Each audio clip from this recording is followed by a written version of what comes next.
चलिए, very good afternoon. Next हम start करते हैं फ्रीक्वेंसी डोमेन स्पेसिफिकेशन। क्लियर? तो फ्रीक्वेंसी डोमेन की जो स्पेसिफिकेशन है, हम यूजुअली बात करेंगे सेकेंड ऑर्डर सिस्टम के बारे में। तो एक जनरल सेकेंड ऑर्डर सिस्टम होता है omega square N upon S square plus twice of zeta omega N into S plus omega square N, general transfer function C S upon R S. Clear? चलिए, यहाँ पे मैं omega square N common ले रहा हूँ पूरे में से, और अगर ओमेगा स्क्वायर एन कॉमन लेते हैं तो बचेगा आपका 1 upon S square upon omega square N plus twice of zeta S upon omega N plus 1। Clear? Is equals to एक ट्रांसफर फंक्शन में उसका नाम दे रहा हूँ टी ऑफ एस, है ना। ओमेगा स्क्वायर एन बाहर निकालेंगे तो ये और ओमेगा स्क्वायर एन, एक ओमेगा स्क्वायर एन कैंसिल, तो S square upon omega square N plus twice of zeta S upon omega N plus 1। Clear? S को रिप्लेस करते हैं हम जे ओमेगा से अगले स्टेप में, 1 अपॉन एस हो जाएगा आपका J square omega square upon omega square N plus इसको आपस से J omega J two zeta omega upon omega N plus 1। Clear? J square होता है -1, तो ये भी रियल पार्ट है, ये भी रियल पार्ट है। रियल पार्ट को एक साथ एक जगह पे लिखूंगा, 1 minus omega square upon omega square N. Clear? J square हो जाएगा -1, ये 1 as it is, plus J 2 zeta omega upon omega N. Clear? Again transfer function. अब मैं इसका मैग्नीट्यूड लेना चाहता हूं, तो ये रहा आपका ए और ये रहा आपका B. A plus J B का मैग्नीट्यूड क्या होता है? ए प्लस जे बी का मैग्नीट्यूड होता है under root of A square plus B square. ये रहा ए रियल टर्म और imaginary term. A plus J B का मैग्नीट्यूड होता है under root of A square plus B square. Clear?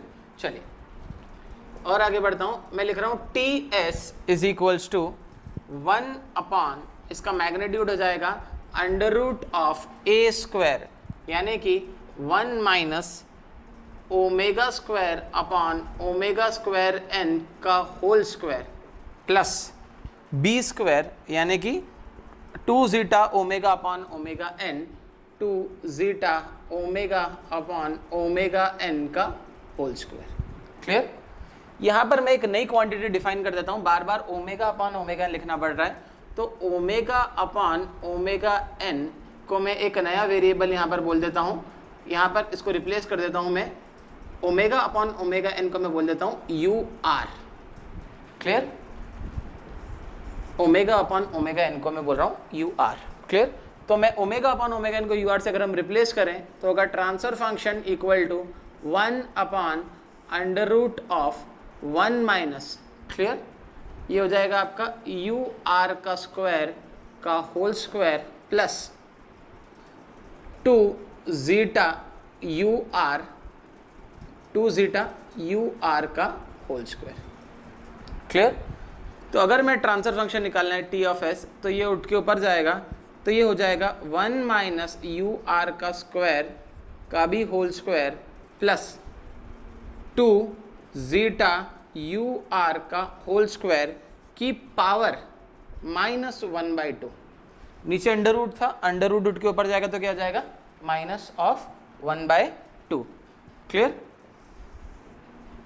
चलिए इसको हम और रिजॉल्व करते हैं आगे। अब हम एक बार समझ लेते हैं कि ये आपका ओवरऑल फ्रीक्वेंसी रिस्पॉन्स में मैग्नीट्यूड बनेगा कैसा। क्लियर? उस पर हम सारी चीजें डिफाइन करेंगे।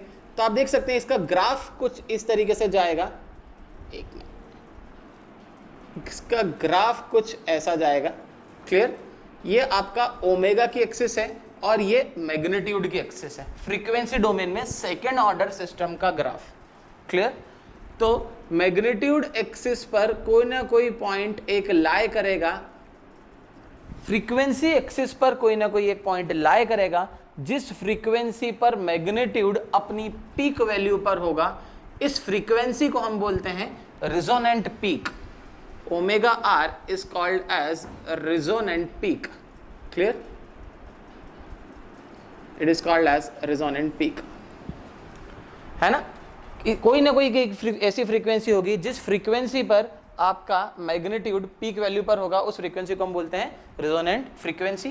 Clear, I am sorry, resonant frequency, और इस वैल्यू को बोलते हैं रेजोनेंट पीक। क्लियर, चलिए मैं सबसे पहले ओमेगा आर निकालने में इंटरेस्टेड हूं। क्लियर, तो आप देख सकते हैं ओमेगा आर पर इस फंक्शन का स्लोप 0 है। ओमेगा आर पर इस फंक्शन का स्लोप क्या है, 0 है।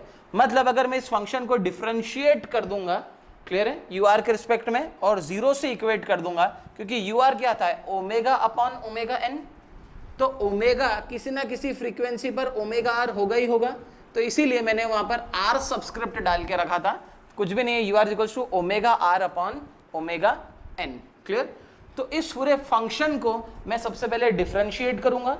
डिफरेंशिएट करने का मतलब है क्या, कैलकुलेट करना, स्लोप कैलकुलेट करना, और स्लोप को किससे इक्वेट कर दूंगा, 0 से। क्लियर, तो मैं इसको निकाल रहा हूं, सबसे पहले इसको डिफरेंशिएट करूंगा, D by D U R of transfer function T S is equals to, clear, इसको डिफरेंशिएट करते हैं तो ये आएगा सबसे पहले -1/2 आगे आएगा, -1/2 है, ऊपर जाएगा तो -1/2 साइन लगेगी, -1/2 आगे आएगा, -1/2 इंटू 1 माइनस यू आर का स्क्वायर का भी whole square plus 2 zeta U R का भी स्क्वायर की पावर, है ना, x की पावर n का डिफरेंशिएशन क्या होता है, x की पावर n का n x की पावर n-1, तो n तो आगे आ गया, और x की पावर n-1 यानी कि 1/2 -1, तो कितना हो जाएगा, -3/2, तो ये हो जाएगा -3/2। क्लियर, और क्योंकि अब जो है फंक्शन ऑफ अ फंक्शन है, तो अब वापस से आप लिख सकते हैं इस स्टेप के बाद into D by D U R of rest of the function, जो कि आपका एग्जिस्ट करेगा 1 माइनस यू आर का स्क्वायर का whole square, clear, into plus twice of zeta U R का होल स्क्वायर। क्लियर, चलिए और आगे बढ़ते हैं। अब मैं इसको यहां से लिखना स्टार्ट कर रहा हूं। अब आप देख सकते हैं इस पॉइंट पर स्लोप कितना है, 0, तो इसको 0 से इक्वेट कर देते हैं, तो 0 is equals to -1/2 into 1 minus U R square का भी square plus 2 zeta U R का होल स्क्वायर की पावर -3/2 इंटू इसका डिफरेंशिएशन। क्लियर, तो आप देख सकते हैं 1 माइनस यू आर स्क्वायर का होल स्क्वायर का डिफरेंशिएट करेंगे तो पहले 2 आगे आएगा, तो into 2 into 1 minus U R का स्क्वायर, और U R minus U R के स्क्वायर को डिफरेंशिएट करेंगे तो 2 आगे आएगा, इंटू माइनस का 2 यू आर। क्लियर, इस पूरे फंक्शन को डिफरेंशिएट करना है तो पहले तो बड़े वाले ब्रैकेट को सॉल्व कर लिया, 2 आगे आ गया, 2 इंटू 1 माइनस यू आर का स्क्वायर, और माइनस के यू आर के स्क्वायर को अलग से डिफरेंशिएट करा तो माइनस का 2 यू आर। उसी तरीके से जब इसको डिफरेंशिएट करेंगे तो प्लस ये टर्म क्या है actually 4 zeta square U R square, और अगर यू आर को डिफरेंशिएट करना है क्योंकि D U by D U R है तो 2 आगे आ जाएगा, तो 8 zeta square U R plus 8, clear, zeta square U R. Clear, ये पूरी टर्म इक्वल टू 0 है, इसका मतलब है या तो ये इक्वल टू 0 होगा या फिर ये इक्वल टू 0 होगा। किसी भी एक टर्म को हम 0 से इक्वेट करते हैं, मैं इस टर्म को 0 से इक्वेट कर रहा हूं, लिखने का तरीका ऐसा होगा, ये 2 और ये 2 माइनस का 2, तो माइनस का 4 यू आर, माइनस का 4 यू आर यहां पर मल्टीप्लाई होगा तो टर्म होगी आपकी माइनस का 4 यू आर। क्लियर, माइनस का 4 यू आर यहां पे मल्टीप्लाई होगा तो प्लस का 4 U R cube. Clear, minus का 2 यू आर और 2 यू आर हो जाएगा माइनस का 4 यू आर, माइनस का 4 यू आर इसमें आएगा तो माइनस माइनस प्लस, और यू आर स्क्वायर का हो जाएगा U R cube. Clear, plus 8 zeta square U R. Clear, it is equal to 0। ठीक है, चलो आगे बढ़ते हैं। इसमें ये आपका हो जाएगा यू आर सब में कॉमन है, तो सब में से यू आर हटा रहा हूं, तो लिखने का तरीका -4 + 4 UR² + 8 ζ² है ना, ब्रैकेट के बाहर UR = 0। अगेन UR पूरा 0 में चला जाएगा। मैं सिर्फ इस इक्वेशन को सॉल्व कर रहा हूं। इस इक्वेशन को सॉल्व करने का तरीका होगा 4 UR² + 8 ζ² = 4। 4 से पूरी इक्वेशन को डिवाइड कर देता हूं, तो अगेन UR² + 2 ζ² = 1। क्लियर? तो UR² = 1 - 2 ζ²। UR की वैल्यू आएगी यहां से, UR is nothing but √1 - 2 ζ²। Clear? हमने स्टार्टिंग में लिख दिया था, UR को हमने डिफाइन कर दिया था ωr/ωn। तो UR को लिख रहा हूं मैं ωr/ωn = √1 - 2 ζ²। तो यहां से आपका रिजोनेंट फ्रीक्वेंसी निकल सकती है ωr = ωn √1 - 2 ζ²। क्लियर? बहुत इंपॉर्टेंट डेरिवेशन है। इसका एक सबसे इंपॉर्टेंट पॉइंट आप यहां पे देखेंगे कि फ्रीक्वेंसी कभी नेगेटिव नहीं हो सकती है।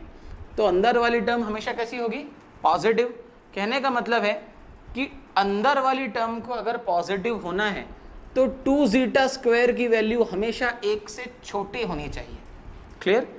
तो 2 ζ² should be less than 1, that is zeta should be less than 1/√2। अगर zeta की वैल्यू 1/√2 से छोटी है तभी हमारे सर्किट में ओमेगा आर एग्जिस्ट करेगा, नहीं तो ओमेगा आर एग्जिस्ट नहीं करेगा। Thank you.